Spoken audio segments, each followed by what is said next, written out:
করবে আমার যাত্রাপথ আলোকিত মুখরিত। তাই আপনার সাথে একটি কন্যা চাই।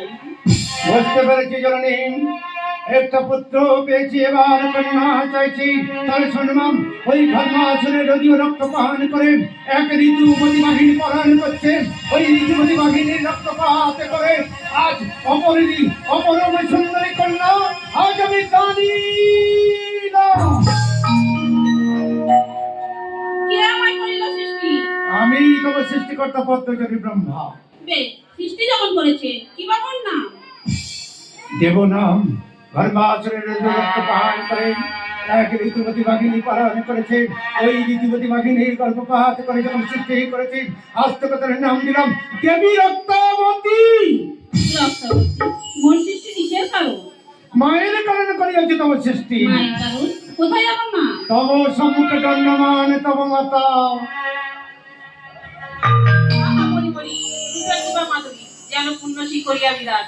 ওগো জননী, সত্যই কি তুমি আমার জননী? কন্যা, আজ হতে আমি তোমার জননী, তুমি মোর কন্যা। তুমি করবে শঙ্কের ধ্বনি উলুর ধ্বনি, আমার যাত্রাপথ করবে আলোকিত মুখরিত। তাই আজ হতে তোমার স্থান আমার বাড়ি।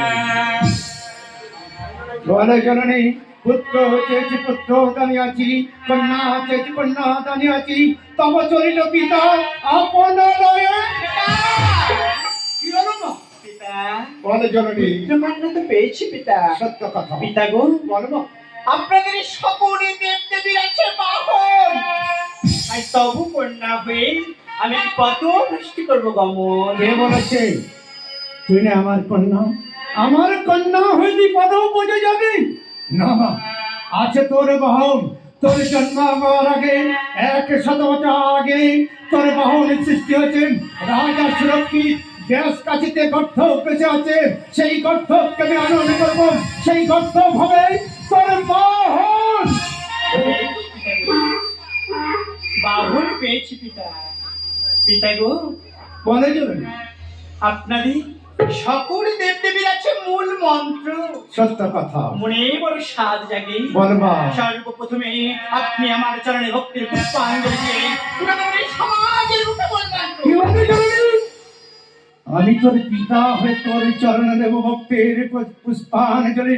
বিশ্ব সমাজের পিতা নামে কেউ আমাকে মানে না, সবাই চিৎকার দেবে যে পিতা হয়ে তার কন্যার চরণে ভক্তির পুষ্পাঞ্জলি দিতে। তবে শোন জননী, আজ আমি তোকে তীব্র অভিশাপ দেব। শীতলা পূজা হবে, পূজার শেষে তোকে টানতে টানতে নিয়ে যাবে বটবৃক্ষের তলে। কাক তোকে মহান মূত্র ত্যাগ করবে, আর এই